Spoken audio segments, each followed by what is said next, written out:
Welcome to the Luke Coutinho Show, where we can learn to reimagine our lifestyle.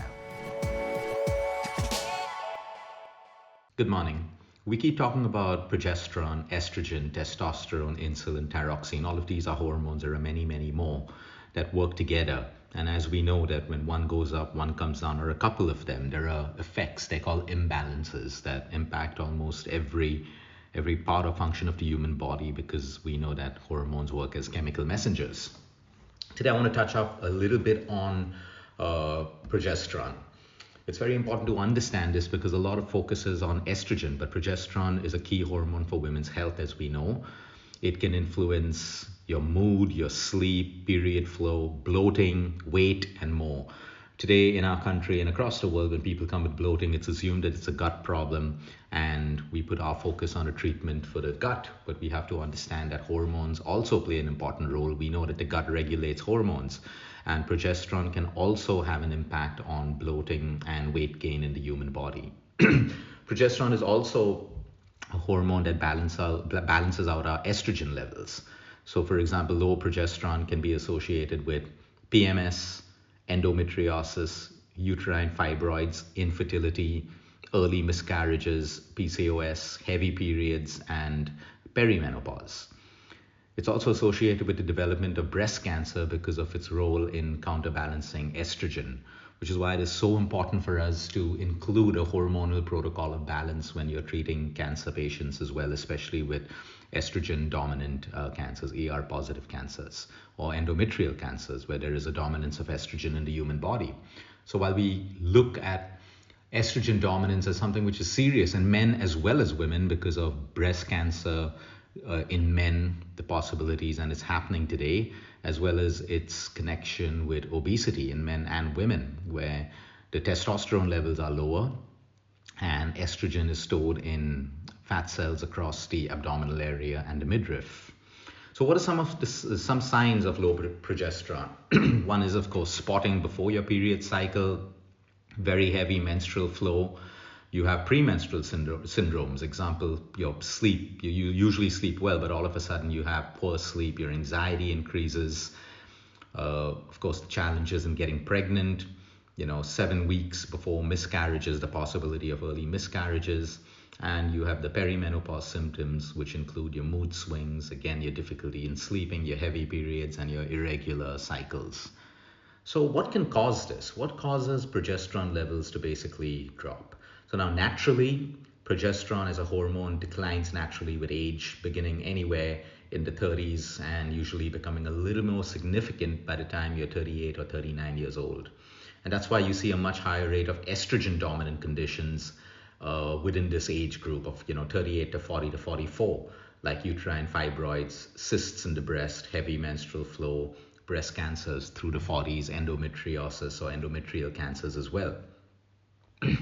Now, the important part to understand, and the reason why I want to talk about this, because we all understand how progesterone works and what happens when the levels are low. But remember, it can decline with elevated levels of stress, what we like to refer as chronic stress. Your acute stress, day-to-day problems, your stress levels go up, come down, that's absolutely fine. The problem is when your cortisol and adrenaline levels stay high, your progesterone starts to decline. Now let me explain the science behind this. The reason is because progesterone and the adrenal stress hormone, which is cortisol, they share the same precursor hormone called pregnenolone. Pregnenolone is also known as the mother hormone.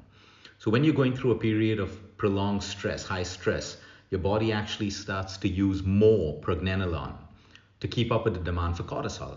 Cortisol has to go up when you're stressed. Except, of course, there are some conditions where you can't produce the right amount of cortisol, but over here, your pregnenolone, which is the mother hormone, it's a precursor hormone which is used to make cortisol. So if you're constantly stressed, you need more demand of cortisol. So pregnenolone has to make that up, and your progesterone drops because it also makes progesterone. Okay, so cortisol, it's a hormone that protects your body as well, because it puts you in the fight and flight response. It moves you from the sympathetic into the sympathetic system and out of the sympathetic nervous system into the parasympathetic nervous system the moment your cortisol levels drop and the stressor is over. So it's very important for us to understand that your body protects you from getting pregnant when you're highly stressed. You're not designed to get pregnant when you're in the fight and flight response. When you're in the sympathetic nervous system, the same way you're not designed to break down food, your digestive system literally shuts down. Okay, all growth in the body, stops. Your hair, whatever's happening in your skin, because all the energy goes towards your muscles for the fight and flight response, to alertness in the brain, for your immune system to be on high alert, because your body doesn't know what stress you're going through. It's only operating on the signaling from cortisol and adrenaline. So let's say your stressor today is a person. Okay, and it's causing you so much stress. You're in the fight and flight. Your conscious mind knows it's a person that's stressing you out, but your subconscious mind knows nothing. All it knows is there's a signal of anxiety because my cortisol's gone up, adrenaline's gone up. Let me do my work to keep this person in the fight and flight response until the cortisol and adrenaline drops. Then I know the stressor is past, the stress situation is over, and because my cortisol is dropping, my adrenaline is dropping, and now I can rebalance the body, come back to homeostasis, bring the blood pressure down, blood sugar levels will start to function at a normal level, my hormones will start to balance. So progesterone drop happens when cortisol goes high to protect women from getting pregnant during high periods of stress. And that's why infertility today is a big issue. There are many reasons, but one is stress. I think over the last 9 years, we've had hundreds of patients who, were suffering from infertility. And while they make lifestyle changes, a lot of our advice to them was just go for a holiday and try. And most of them conceived out of their area of stress, not being where they usually live, where their workplace stress was, or family stress, or whatever stress.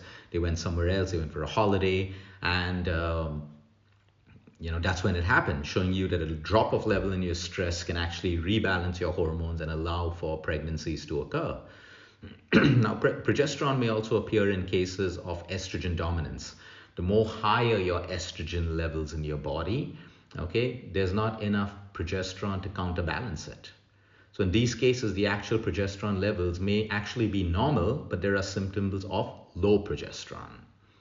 So the key here is to support estrogen breakdown and detoxification and reduce exposure to estrogen mimicking substances like your plastics, the BPA, pesticides, chemical pesticides, hormones in meat or dairy, pesticides on leaves and vegetables and fruits, and other chemicals found in cosmetic products, personal care products such as parabens and DEA, and all of the substances that we don't allow in our philosophy because they mimic estrogen in both women and men. Women have to understand that all the cosmetics you're using on your hair, on your body, your skin, your face, it gets absorbed into your body.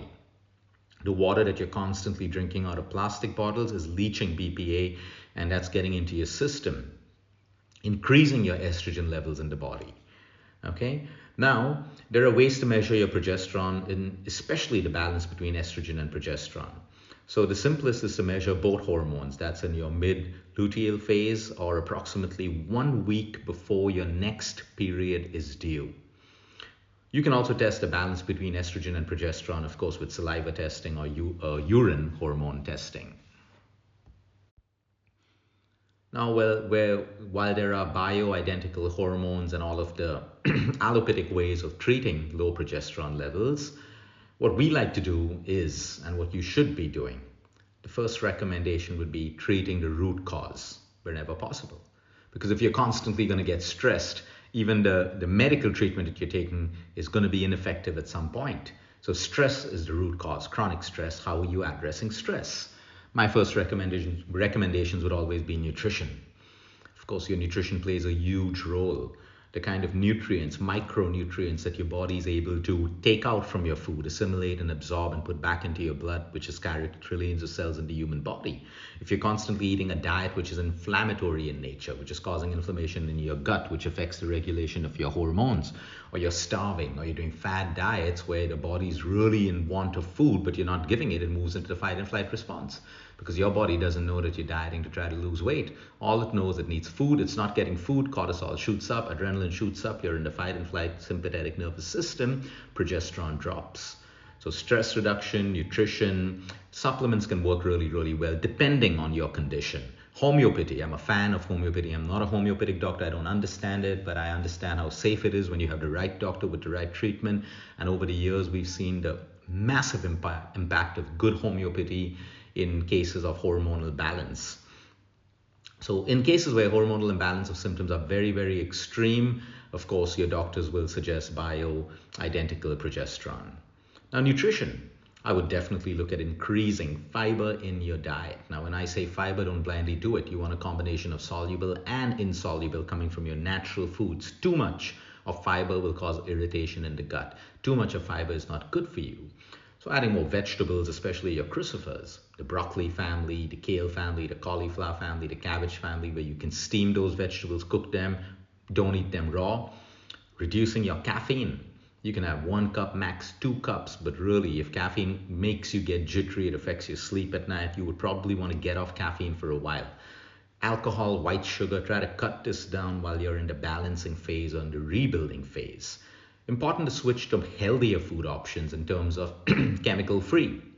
If you get ethical organic or ethical chemical free, because this will reduce exposure to your estrogen mimicking chemicals, which can actually, promote estrogen dominance. I also like to look at a profile of supporting the adrenal gland. Since low progesterone may be due to the body needing extra cortisol to deal with stress, it's also essential to look at stress reduction as a significant treatment for low progesterone, which is how you support your adrenal gland.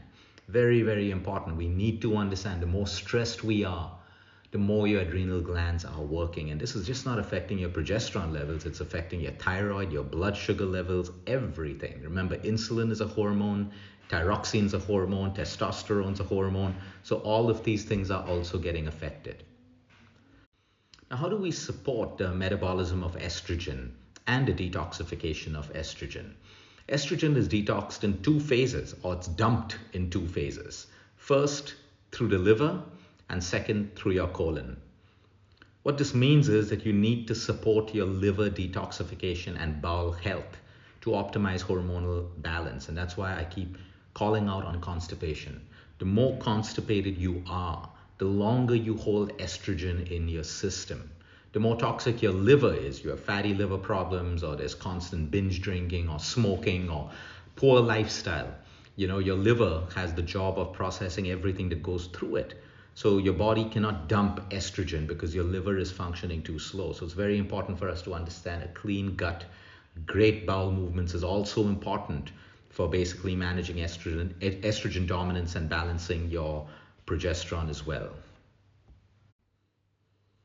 Your sleep at night is extremely important because we all know that while you sleep, there's a balance of your hormones, a reduction in inflammation. So young girls or women who are sleep deprived, consistently sleep deprived, they wake up every day with a hormonal imbalance. That's why we see more cases of PCOS, PCOD, estrogen dominance, and that's another reason why your weight gain or your fat gain in your abdominal area is also connected with your sleep. Because if you wake up with a sleep imbalance, a hormonal imbalance because of your sleep deprivation, and your progesterone levels are low, your estrogen is high, you need to understand that stubborn belly fat that you may be trying to lose is also a lot of estrogen which is stored. So you need to understand the importance of your sleep. And when you sleep well, your stress levels, you're better able to handle stress the next day. So you can't get rid of stress in your life. But when I always tell people that if you feel there's going to be a lot of stress coming up in the next couple of days, or you have it in your life, how do you make your system stronger? How do you enable yourself to get through more stress? Like, there's an enemy and there are soldiers. Okay, the stronger the enemy, the stronger the soldiers have to be. They got to train stronger to be stronger than the enemy. We have a lot of enemies around us, like you can see. Estrogen mimicking compounds in foods, pesticides, pollution in your, all of these things are our enemies. The quality of our water, the quality of food, sleep deprivation on certain nights, all of these are our enemies. But we have to get stronger and stronger to protect, to use the intelligence in our body, to harness the intelligence in our body, to fight against all of the enemies out there. So it's your food. It comes down to the kind of food you eat. And yes, you may have to eat in a specific way when you have a hormonal imbalance. You may have to exercise in a specific way according to your body type, according to your hormonal imbalance and what your reports may be saying or what your symptoms may be trying to tell us. Your sleep, how well you wake up in the morning, feeling rested, or are you sleep deprived? You got to fix that. And of course, your stress levels. Everyone's got stress. You got to change the way you perceive stress, see it, relate to it. practice of your meditation or silence or reflection or visualization, acceptance, letting go, learning not to, how to let go of things that are not in our control, not trying to control things that are out of our control. It's all of these things that play a huge role in making your emotional wellness better. And then your body automatically does the job of balancing your hormones. So it's very important sometimes, if you have all of these symptoms, to get your hormones checked and then to take the right corrective action by addressing the root cause of the problem. Thank you for your time. I hope this helps you and your family. Until next time, eat smart, move more, sleep right, breathe deep. And remember, you care is all about you. Stay tuned for more. We're going to continue our journey, learning, sharing, and evolving.